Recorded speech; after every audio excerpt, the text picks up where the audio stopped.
Did you know that tumors, your hormones, and even your diet can not only impact your physical health, but your mental health as well? In today's video, I'm going to share with you some of the things to look out for so that you can take control of your body and your wellness this year.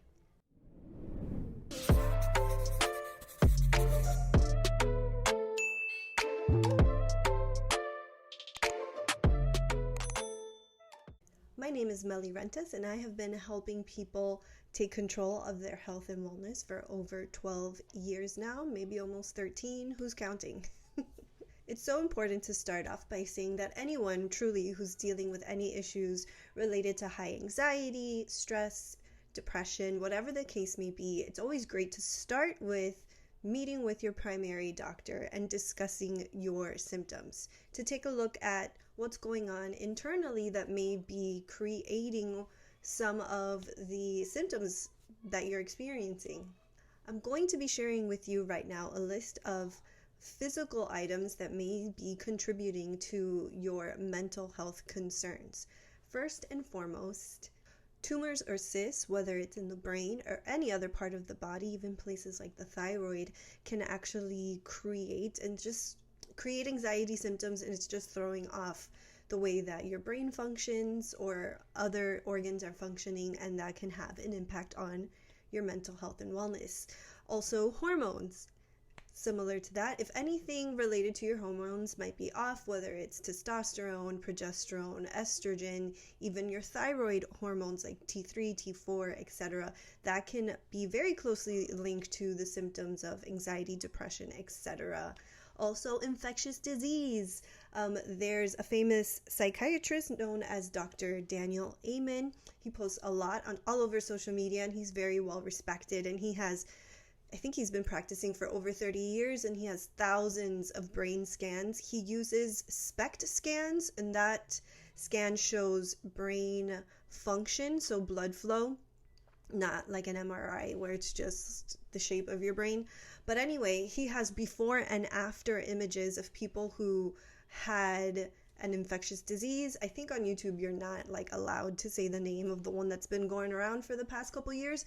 So because of that, I have to tiptoe around it. But there's a certain trends that he's noticed in his scanning of his patients, and it's really, really interesting. I'll see if I can link some of his resources below if you want to check him out. I love him. Another area that is super important and has personally piqued my interest very, very much over the last couple of years is nutrition.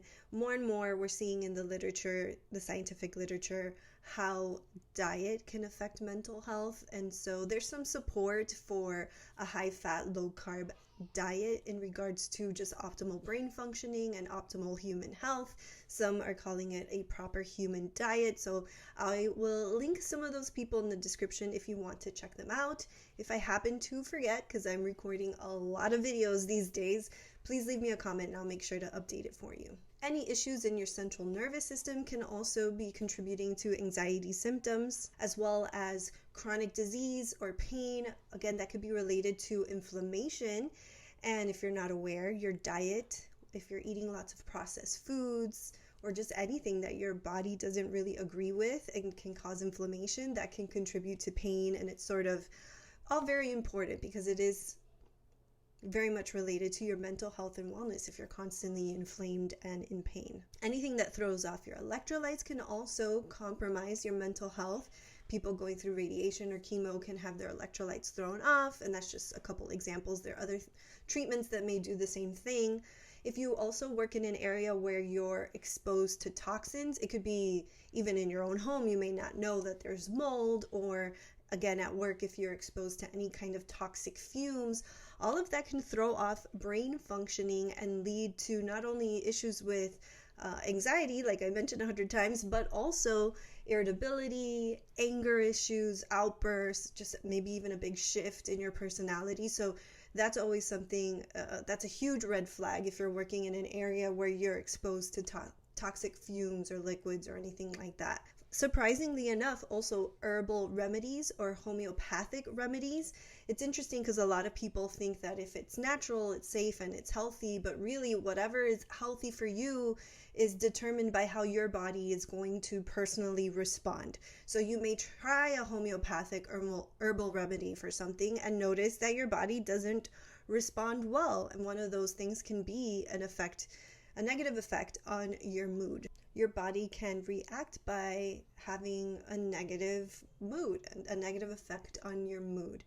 Also, anyone who is withdrawing from alcohol, cocaine, or even other stimulants can experience high anxiety, jitteriness, irritability, lots of physiological symptoms. That's why it's so important to make sure you have the proper care and support that you need if you're going into that season or in the middle of it right now. If you're noticing that, please call your doctor ASAP.